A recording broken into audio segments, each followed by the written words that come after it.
వాటికి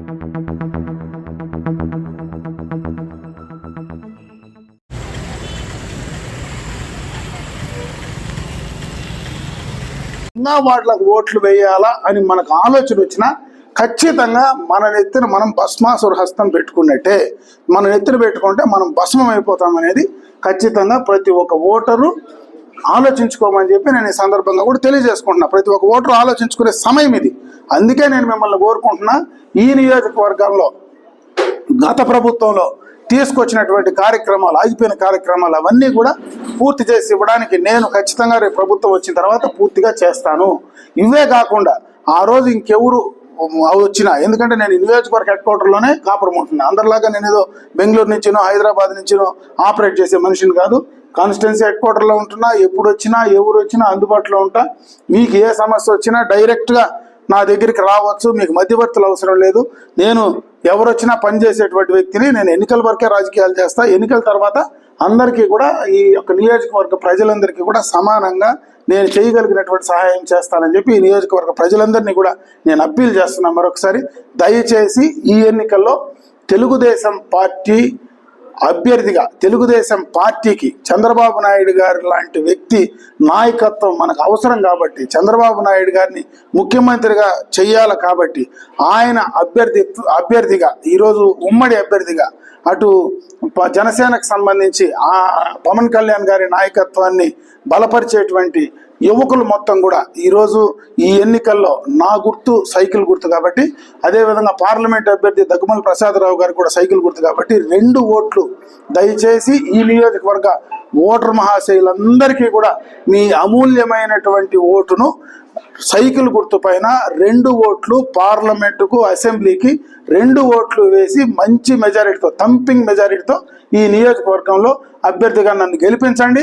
నాకు ఈ 3 రోజులు కష్టపడి దయచేసి ఈ నియోజకవర్గంలో నాకున్నటువంటి కార్యకర్తలు కానీ, నన్ను అభిమానించే వాళ్ళు కానీ దయచేసి ఈ 3 రోజులు నా కోసం పనిచేయండి. నేను రాబోయే 5 సంవత్సరాలు నేను మీకోసం పనిచేస్తానని చెప్పి మాటిస్తూ సెలవు తీసుకుంటున్నా. జై హింద్, జై తెలుగుదేశం, జై జనసేన. పాత్రికేయ మిత్రులకంతా కూడా నమస్కారం. ఈరోజు ఆంధ్ర రాష్ట్రంలో జరిగేటువంటి శాసనసభ అదేవిధంగా పార్లమెంట్ ఎన్నికల్లో ఉమ్మడి అభ్యర్థిగా పలమనేరు నియోజకవర్గానికి శాసనసభకు నేను తెలుగుదేశం పార్టీ గుర్తుపైన పోటీ చేస్తున్నా. అదేవిధంగా పార్లమెంటుకు దగ్గుమల్ల ప్రసాదరావు గారు ఉమ్మడి అభ్యర్థిగా తెలుగుదేశం పార్టీ గుర్తు సైకిల్ పైన పోటీ చేస్తున్నారు. మా ఇద్దరికీ కూడా సైకిల్ గుర్తు పైన ఓట్లేసి గెలిపించమని చెప్పి నేను ఈ నియోజకవర్గ ఓటర్ మహాశయులందరినీ కూడా మనస్ఫూర్తిగా కూడా నేను నమస్కరించి కోరుకుంటున్నా. ఈ ఎన్నికల్లో ఆంధ్ర రాష్ట్రంలో జగన్మోహన్ రెడ్డి పాలనను ఆపవలసినటువంటి అవసరం ఉందని చెప్పి నేను ఈ నియోజకవర్గ రాష్ట్ర ప్రజలు కూడా తెలియజేసుకుంటున్నాను. ఎందుకంటే రాష్ట్ర విభజన అయిన తర్వాత మొత్తం ఈ ఆంధ్ర రాష్ట్రం మొత్తానికి కూడా తెలుసు ఆ రోజు మన పరిస్థితి ఎలాగుందో. ఆ తర్వాత చంద్రబాబు నాయుడు గారు ఒక విజన్ కలిగినటువంటి నాయకత్వం, మరి రాష్ట్రాన్ని అభివృద్ధి చేస్తారని ఆ రోజు అవకాశం కల్పించారు. ఆ రోజు చాలా కార్యక్రమాలు కొత్త రాష్ట్రానికి ఈరోజు పోలవరం కానీ, అదేవిధంగా రాజధాని లాంటివి కానీ, పెట్టుబడులు తేవడంలో కానీ రకరకాలైనటువంటి అభివృద్ధి సంక్షేమ కార్యక్రమాలు ఆనాడు ఆ ప్రభుత్వంలో చేయడం జరిగింది. అయితే జగన్మోహన్ రెడ్డి గారు ఒక్క ఛాన్స్ అని ప్రజలను అడిగిన తర్వాత 2019లో ఆయనకు అవకాశం కల్పించారు. 2019 ఎన్నికల తర్వాత, ఎన్నికలకు మునుపు ఆయన చెప్పినటువంటి మాటలు కానీ, ఎన్నికల తర్వాత జరిగినటువంటి పరిణామాలు ఒకసారి ప్రజలందరూ కూడా గుర్తు తెచ్చుకోమని చెప్పి ఈ సందర్భంగా కూడా నేను అప్పీల్ చేస్తున్నాను. ముఖ్యంగా ఏదైతే చంద్రబాబు నాయుడు గారు ముఖ్యమంత్రిగా మొదలు పెట్టారో అవన్నీ కూడా పూర్తిగా నాశనం చేశాడు. అంటే ఒక ముఖ్యమంత్రిగా ఏ ముఖ్యమంత్రి ఈ దేశ చరిత్రలో మొట్టమొదట ముఖ్యమంత్రి అయిన వెంటనే మంచి కార్యక్రమాన్ని తలపెడతాడు. కానీ మరి ఈ ముఖ్యమంత్రి జగన్మోహన్ రెడ్డి గారు ప్రజావేదిక కూల్చినప్పుడే ఈ రాష్ట్రాన్ని కూలుస్తాడనేటువంటిది ఆ రోజు కూడా మేము చెప్పడం జరిగింది. అయితే ఆ రోజు చెప్పినా చాలా మందికి అర్థం కాలే.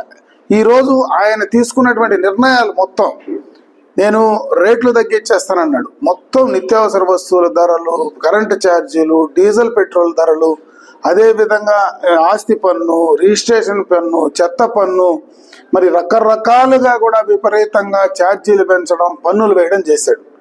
మరి గత ప్రభుత్వంలో ఇచ్చినటువంటి సంక్షేమాన్ని ఏమైనా కొనసాగిస్తాడంటే ఆ సంక్షేమాన్ని పూర్తిగా కట్ చేశాడు. అన్ని రకాలుగా మైనారిటీలకు ఇచ్చేటువంటి రంజాన్ తోఫా కావచ్చు, మరి మిగతా క్రిస్టియన్లకు, హిందువులకు ఇచ్చేటువంటి సంక్రాంతి కానుకలు కావచ్చు, అదేవిధంగా దుల్హన్ పథకం కావచ్చు, మరి పెళ్లి కానుకను కావచ్చు, చంద్రన బీమా పథకాలు కావచ్చు, ఒక రకమైనటువంటివి కాదు, మంచిగా చేసేటువంటి కార్యక్రమాలన్నీ కూడా కట్ చేసినటువంటి సందర్భాన్ని ఒకసారి గుర్తు చేస్తా ఉన్నా.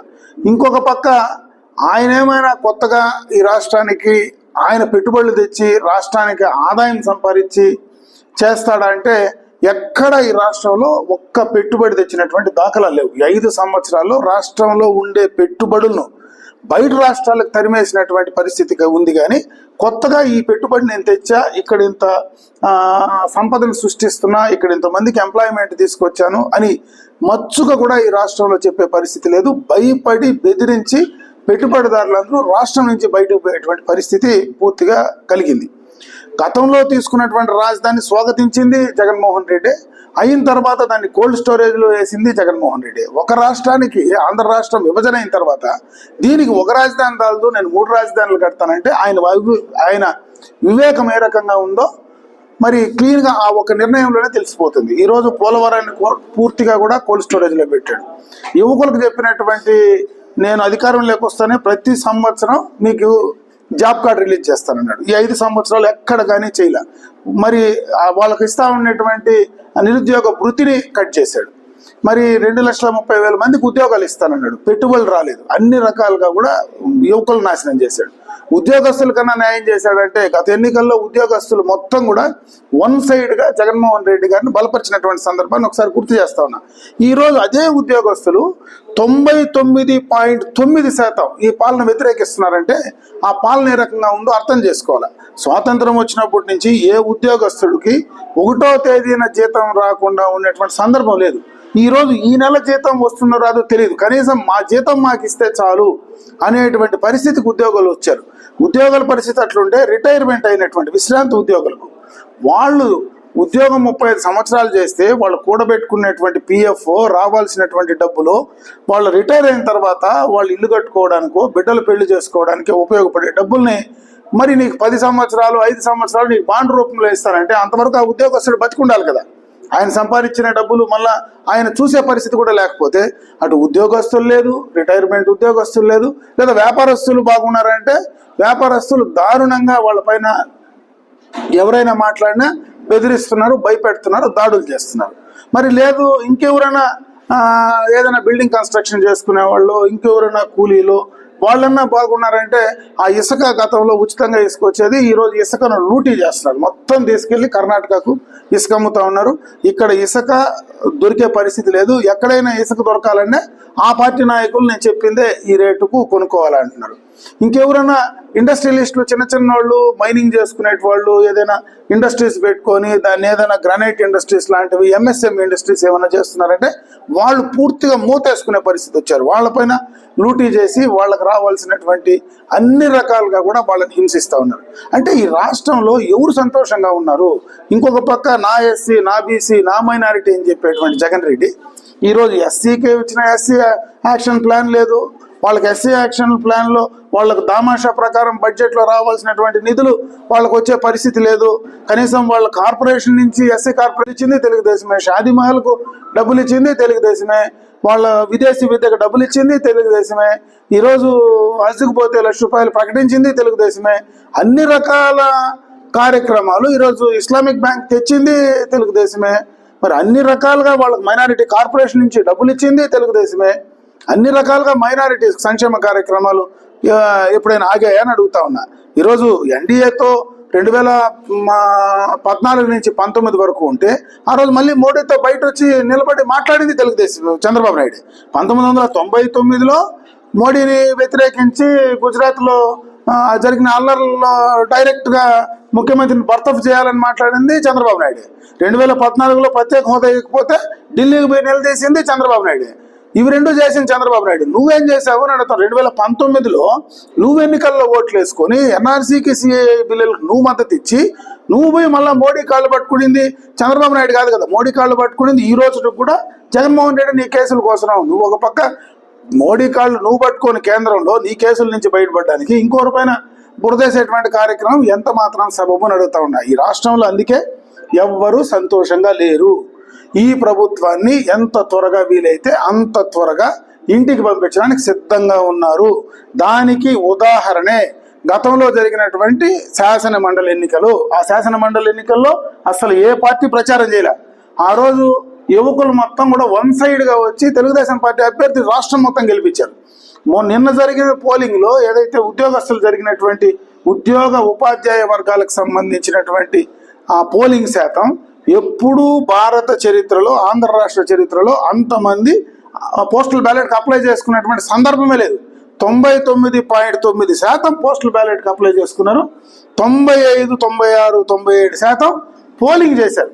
అంటే వన్ సైడ్గా ఉద్యోగస్తులు కూడా ఈరోజు ఎన్డీఏ ప్రభుత్వానికి, చంద్రబాబు నాయుడు గారికి మద్దతు ఇస్తున్నారు. చంద్రబాబు నాయుడు లాంటి విజన్ కలిగిన నాయకుడే ఇప్పుడు ఈ రాష్ట్రానికి అవసరం. ఆయన వల్లనే రాష్ట్రం బాగుపడుతుంది. అందుకోసమే ఈరోజు పవన్ కళ్యాణ్ గారు కూడా క్లియర్ కట్గా నేను రాష్ట్ర ప్రయోజనాలను దృష్టిలో పెట్టుకుని ఈరోజు నేను తెలుగుదేశం పార్టీతో కలిశాను. ఈ రాష్ట్ర ప్రయోజనాల కోసమే నేను ఎన్డీఏను కూడా కలిపే ప్రయత్నం చేశాను. నేనే ఎన్డీఏతో నేను కలిపేదానికి కారకుడు నేనే.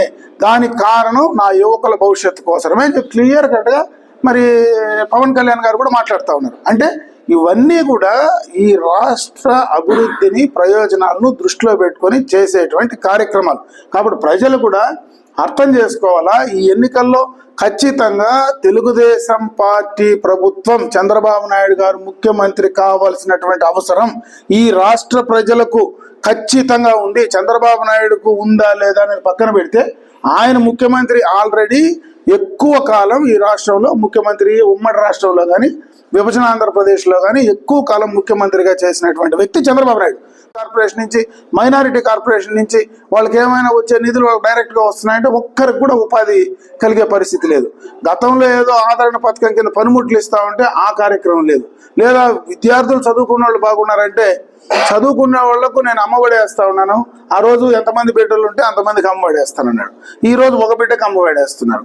ఆ అమ్మఒడన్నా తీసుకుని సక్రమంగా కాలేజీలకు కడుతున్నారంటే అది అమ్మఒడి వచ్చినప్పుడు వాళ్ళ బాధలు ఎన్ని ఉన్నాయో పాపం. మా తల్లిదండ్రుల బాధలు, అకౌంట్లో డబ్బు పడినప్పుడు వాళ్ళు రకరకాలుగా ఆ ఇబ్బందులు తెలియకుండానే అకౌంట్ నుంచి వాడుకోవడమో, లేదు గతంలో అప్పు చేసింటే ఆ అప్పుకు బ్యాంకు వాళ్ళు జమ చేసుకోవడమో చేస్తే ఆ విద్యార్థుల్ని మానసికంగా ఆ ఇన్స్టిట్యూషన్స్ వేధిస్తూ ఉంటే వాళ్ళ చదువులు ఎంత నష్టపోతున్నారు, వాళ్ళ చిన్న వయసులో వాళ్ళపైన ఎంత ప్రభావం పడుతుంది అనేది దాన్నైనా అర్థం చేసుకుంటాడంటే దాన్ని కూడా అర్థం చేసుకునేటువంటి పరిస్థితి లేదు.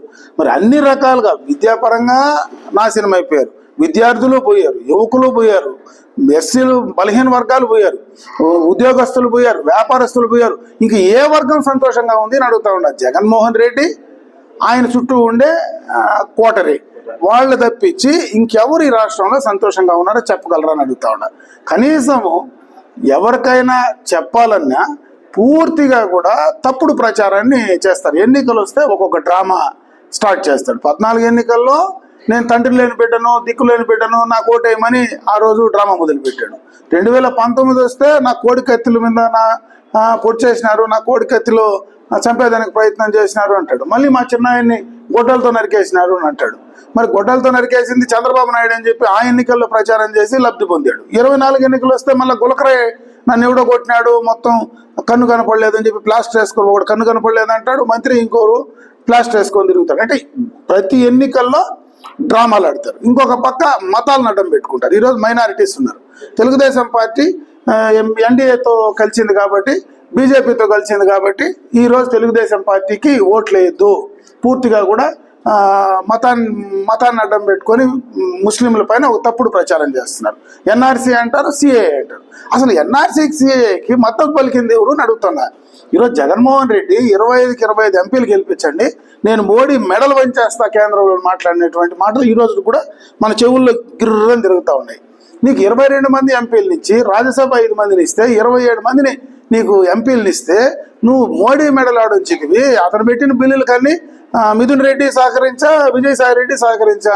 మరి ఈరోజు పూర్తిగా మీ ఎంపీలే ఆ బిల్లులకు మద్దతు ఇచ్చి మళ్ళీ ఇక్కడికి వచ్చి తప్పుడు ప్రచారం చేసే కార్యక్రమం చేస్తే ఎంత మాత్రం సబ్బు అని అడుగుతా ఉన్నా. తెలుగుదేశం పార్టీ ఖచ్చితంగా కూడా మైనారిటీల కోసం, మైనారిటీలకు మత విశ్వాసాలు కానీ అదేవిధంగా వాళ్ళ అభివృద్ధికి పూర్తిగా కట్టుబడింది. వాళ్ళ మత విశ్వాసానికి ఎక్కడైనా ఇబ్బందులు జరిగితే ఖచ్చితంగా అడ్డుకుంటుంది. 1999లో ఎన్డీఏతో కలిసి పోటీ చేశాం. ఆ రోజు ఎక్కడ హైదరాబాద్లో అల్లర్లు జరగలేదు. అంతకుముందు అల్లర్లు జరిగినాయి, ఎప్పుడు అల్లర్లు జరగలే. అప్పుడే ఈద్గాలకు, దర్గాలకు, మసీదులకు డబ్బులు ఇచ్చేది మొదలుపెట్టారు, షాదీమహల్కి డబ్బులు ఇచ్చేది మొదలుపెట్టారు, ఉర్దూను అధికార భాషను చేశారు, హజ్భవన్లు కట్టాం, రకరకాలుగా 1999లో ముఖ్యమంత్రి అయినప్పుడు చేశాడు. 2014లో మళ్ళీ ఎన్డీఏతో కలిసి పోటీ చేశాం. 2014లో ఎన్డీఏతో కలిసిన తర్వాత ఆ రోజు అన్ని రకాలుగా కూడా సంక్షేమ కార్యక్రమాలు ఇచ్చాం. ఆ రోజు రంజాన్ తోఫా ఇచ్చింది తెలుగుదేశమే, దుల్హన్ పథకం ఇచ్చింది తెలుగు. అంతే. ఆయనకు ముఖ్యమంత్రి మళ్ళా కావాల్సిన అవసరం ఉందో లేదో నాకు తెలియదు, కానీ ఈ రాష్ట్ర ప్రజలకు, ఇప్పుడున్నటువంటి యువకులకు, ఈ రాష్ట్ర భవిష్యత్తు కోసం, మన భవిష్యత్తు కోసం చంద్రబాబు నాయుడు లాంటి వ్యక్తి ఆయన ఈ రాష్ట్ర పగ్గాలు చేపట్టవలసినటువంటి సమయం ఖచ్చితంగా వచ్చింది. నేను అందుకే అందరినీ అప్పీల్ చేస్తున్నా, రాష్ట్ర ప్రజలను అప్పీల్ చేస్తున్నా, ఈ నియోజకవర్గ ప్రజలను అప్పీల్ చేస్తున్నా. ముఖ్యంగా ఈ నియోజకవర్గంలో ఈ 5 సంవత్సరాల్లో జరిగినటువంటి కార్యక్రమాలు ఒకసారి చూడండి. గత ప్రభుత్వంలో నేను తెచ్చినటువంటి కార్యక్రమాలు ఏమైనా జరిగాయా? ఈరోజు రాష్ట్రాల్లో, నియోజకవర్గాల్లో గెలుస్తూ ఉంటాం, ఓడుతూ ఉంటాం, ప్రభుత్వాలు వస్తూ ఉంటాయి, మారుతూ ఉంటాయి. అది ప్రభుత్వాలు మారడానికి, ప్రజల అభివృద్ధికి అసలు సంబంధం అనేది ఉండదు. ఎన్నికల వరకే రాజకీయాలు చేయాలా, ఎన్నికల తర్వాత మన ప్రజాభివృద్ధి కోసం, ప్రజల సమస్యలు పరిష్కరింపజేయడానికి ప్రజాప్రతినిధులు ప్రయత్నం చేయాలి. అయితే ఈ 5 సంవత్సరాల్లో ఆ సిస్టాన్ని పూర్తిగా కూడా పక్కన పెట్టేశారు. గత ప్రభుత్వంలో నేను తెచ్చినవన్నీ కూడా క్యాన్సిల్ చేశారు, కోల్డ్ స్టోరేజ్లో పెట్టాడు. ఇదే నియోజకవర్గంలో కైగల్ డ్యామ్ తెచ్చా, అది కోల్డ్ స్టోరేజ్ పెట్టాడు.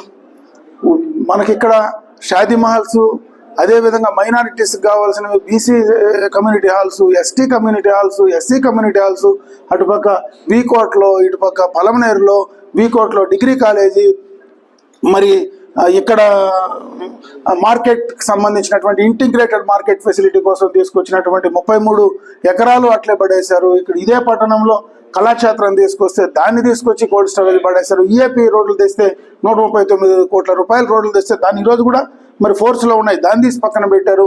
బీసీ రెసిడెన్షియల్ జూనియర్ కళాశాల తెస్తే దానికి సంబంధించి ల్యాండ్ అలాట్ చేస్తే 16 కోట్ల రూపాయలు శాంక్షన్ చేసి డబ్బుతో కూడా ఇస్తే దాన్ని తీసుకొచ్చి ఈ రోజు దాకా దాన్ని ఊసే లేకుండా పడేశారు. మైనారిటీ రెసిడెన్షియల్ జూనియర్ కళాశాల తెస్తే దాన్ని అసలు ఊర్లోనే లేకుండా ఎక్కడో చిత్తూరు హెడ్ క్వార్టర్లో బాడిగింట్లో పెట్టే పరిస్థితి ఉంది. అంటే ఏం చేశారో అని అడుగుతా ఉన్నారు. ఆ రోడ్లన్నీ ఆగిపోయినాయి. అదేవిధంగా సంక్షేమ కార్యక్రమాలు గతంలో ఆ కమ్యూనిటీస్ తెచ్చినటువంటివన్నీ కూడా అయిపోయినాయి. మరి అందరికీ ఉపయోగపడేటువంటి కార్యక్రమాలన్నీ కూడా అయిపోయినాయి. అన్నీ కూడా ఈ రాష్ట్రంలో ఇటువంటివన్నీ కూడా ఈ నియోజకవర్గంలో ప్రత్యేకంగా చాలా కార్యక్రమాలు అయిపోయినాయి. ముఖ్యంగా ఈ త్రాగునీటికి సంబంధించినటువంటి గంగన శిరస్సు స్టేజ్ 1 క్లియరెన్స్ తీసుకొచ్చి పెడితే దాన్ని అయిపోయింది. రాయలపేట నుంచి మాధవరం రోడ్డు చిత్తూరుకు డైరెక్ట్గా పోతుంది, అక్కడ ఫారెస్ట్ క్లియరెన్స్ తీసుకొచ్చి డబ్బులు శాంక్షన్ చేసి ఆర్ఎండ్బి నుంచి టెండర్లు కూడా అయిపోతే దాన్ని కూడా ఎత్తి పక్కన పడేశారు. అంటే ఒక రకంగా కాదు, చెప్పాలంటే ఈ రోజంతా చెప్పచ్చు. దాదాపు 1000 కోట్లు నుంచి 1200 కోట్ల రూపాయలు ఈరోజు అన్ని రకాలుగా ఇదే మున్సిపాలిటీలో క్రిటికల్ ఇన్ఫ్రాస్ట్రక్చర్ ప్రోగ్రామ్ సిప్ అనేటువంటి ప్రోగ్రామ్ దాదాపు 55 కోట్ల రూపాయలతో దాన్ని శాంక్షన్ చేసి పెడితే దాన్ని కూడా ఇంప్లిమెంట్ చేసే పరిస్థితి లేదు. అన్ని రకాలుగా కూడా ఎవరైనా గత ప్రభుత్వంలో ఏ ప్రభుత్వమైనా పనులు తెచ్చి పనులు చేసి కొన్ని ఆగిపోతే, ముఖ్యంగా రైతులకు ఒక కోల్డ్ స్టోరేజ్ తెస్తే అది కూడా మామూలుగా 5 కోట్లు పెట్టి కోల్డ్ స్టోరేజ్ కడతా ఉంటే దాన్ని కూడా పిల్లర్స్ కింద పెట్టి అట్లా ఆపేశారు. అంటే ఒక పైశాచికమైనటువంటి ఆనందం చెందే తప్పించి, ఒక సైకో చేసే పనులు తప్పించి, మానసిక స్థితి సరిగా లేనటువంటి వాళ్ళు చేసే పరిస్థితిగా ఈరోజు ఈ రాష్ట్రంలో ఈ నియోజకవర్గంలో కూడా ఉంది. అదేదో నేను చెప్పేది కాదు. ఆయన మానసిక స్థితి గురించి నేను మాట్లాడితే ప్రతిపక్ష నాయకుడుగా అమర్నాథ్ రెడ్డిగా ఈరోజు తెలుగుదేశం పార్టీ ప్రధాన కార్యదర్శిగానో లేదంటే మాజీ మంత్రి నేను మాట్లాడితే అది తప్పు అవుతుంది. సొంత వాళ్ళ తోడపుట్లే మాట్లాడుతున్నాడు. ఇదే పలమనేరులో వచ్చి టవర్ క్లాక్ ముందర క్లీన్గా మా అన్నగారి మానసిక స్థితి సరిలేదు, మా చిన్నాయన్ని చంపింది అవినాష్ రెడ్డి, ఆయన కాపాడుతూ ఉండే జగన్మోహన్ రెడ్డి, వీళ్ళిద్దరికీ ఓట్లు వేయద్దండి అని చెప్పి ఊరూరు వాళ్ళ తోడబుట్టులు తిరుగుతూ ఉండరు. అంటే వాళ్ళ పరిస్థితి ఆ రకమైనటువంటి